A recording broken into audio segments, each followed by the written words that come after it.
ایسا او دے دل تے حضرت عمر فاروق دا روب چھا گیا، ان گلتی نہ لباں چوں نکل گیا، کہنے لگا جی میں دودھ لے کے پیا ہوندا سا۔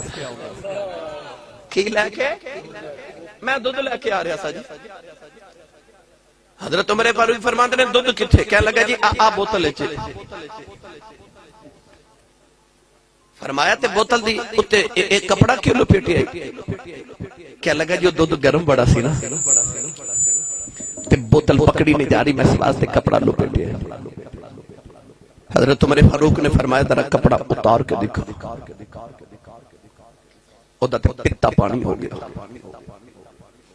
نالے کپڑا اتارے تے نالے روے تے نالے آسمان وال ویکھ کے کہندے کدے اج بچاونے نا، کدے اج بچاونے۔ میری ملت دے نوجوانوں جدو حضرت عمر فاروق نے ویکھا انہیں چادر اتاری نہ تے بوتل وچ گرم گرم دودھ۔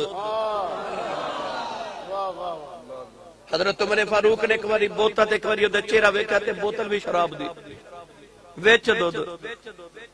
عمر فاروق فرماتے نے میں محمد دے سکول دا پڑھیا، پتہ مینوں بھی ہے تے پتہ تینوں بھی ہے،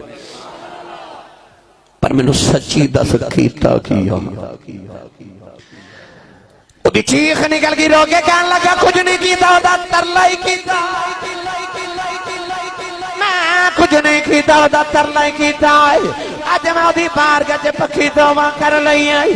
حضرت عمر فاروق نے پھڑ کے سینے دے نال لایا ہو، فرمایا کو پکی توبہ کی دیا، آج تیری توبہ نے دس دیتا ہے، یہ سچی توبہ کر لئی ہے، جڑا شراب دا دودھ بنا سکتا ہے، او گناہ دیاں نیکیاں بھی بنا سکتا ہے۔